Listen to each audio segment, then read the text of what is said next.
Tataw, ipamala sa amin kung saan mo huling nakitang nagtungo si Hagorn.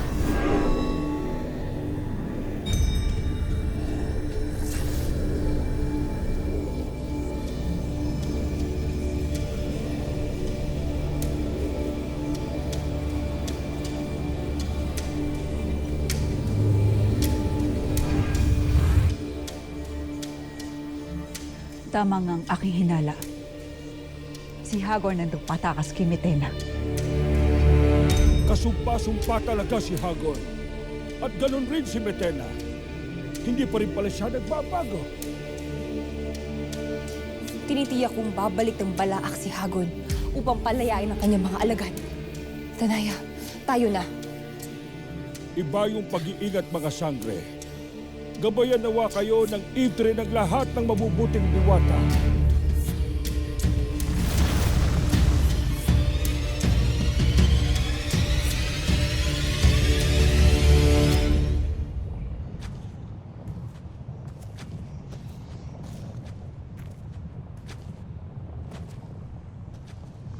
Uy. Pasensya na kung medyo marites tong tatanungin ko sa'yo. Pero totoo ba yung sinabi mo? Na naubos na ang lahi ng mga nimfa? Na nag-iisa ka na lamang? Ave. Ikaw na lamang ang nag-iisang nimpa.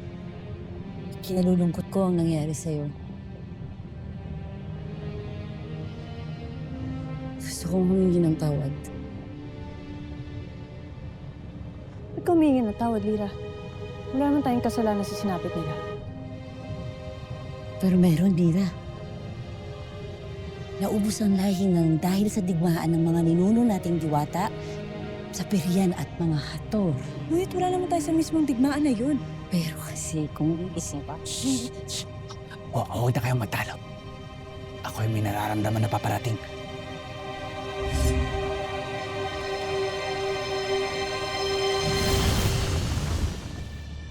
Ashti, abisala mga Ashti. abisala din sa inyo. Sino ang nilalang na iyong kasama? Si Agdem, Ashti. Kakampi natin.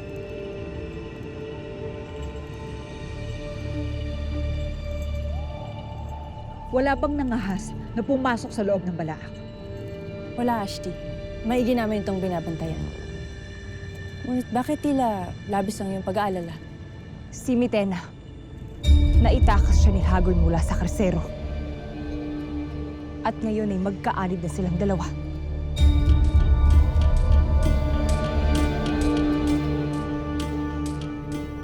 Mga kawan.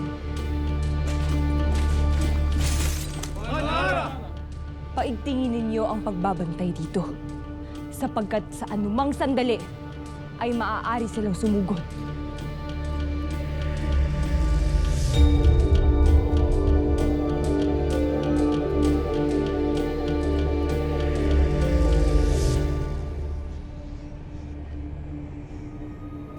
Batid na nila ang totoo. Hanggat marami nagbabantay sa lagusan ng Balaak, hindi tayo maaaring pumasok dito. Kung gayon ay kailangan nating paalisin ang malalaki at malalakas na sagabal. Ano pinapala mo? Gagawa ako ng paraan. Maghintay ka rito. Malalaman mo kung kailan ka nararapat sumugod.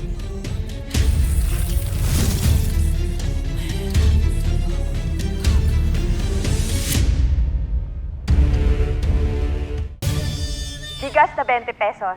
Isang pangarap na nga lang ba? The corruption has rocked the very foundation of this country. Di ba masirang remote na yan sa iyong kapipindotera? At darito ang beach destinations na maaaring niyong puntahan for your weekend vacations. Tinitignan ko mabuti lahat ng mga channel kung walang gulo sa paligid natin. Mukhang wala. Nananahimik ang mga kalaban. Binibigyan yata talaga tayo ng oras ni Gargan na pag-isipan ng alok niya. Na itigil ang misyon. At bakit hindi natin gamitin ang pagkakataong ito upang hanapin si Gargan? at wakasan ang kanilang kasamaan. Wala akong mapamimilian kung hindi yung sumang-ayon kay Flamara.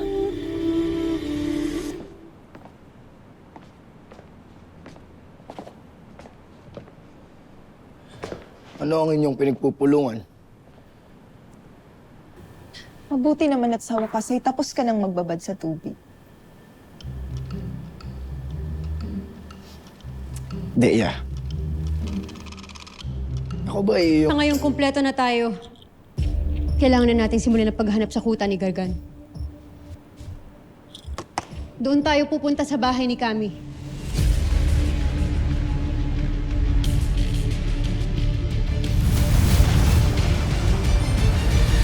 Mashna, nakita ba ninyo ang Hara Elena? Wala siya sa loob ng palasyo. Wala siya rito sa Lareyo ngayon, Ricky. Nagtungo siya kasama ni Sangre Danaya sa Lagusan ng Balaak. Si Hagorn! Sana inyong baraw.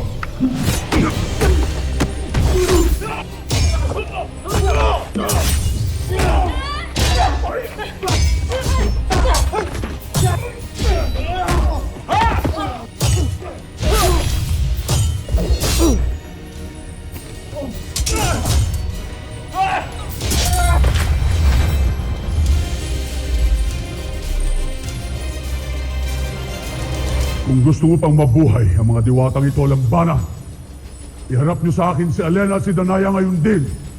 Mamamatay muna ako. Pero hindi mo malalaman!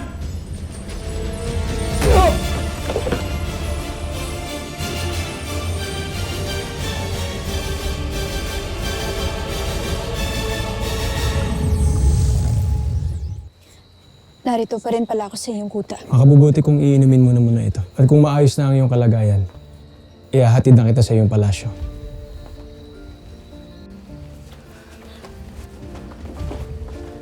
Hinahanap namin ang aming Hara. Wala rito ang inyong hinahanap.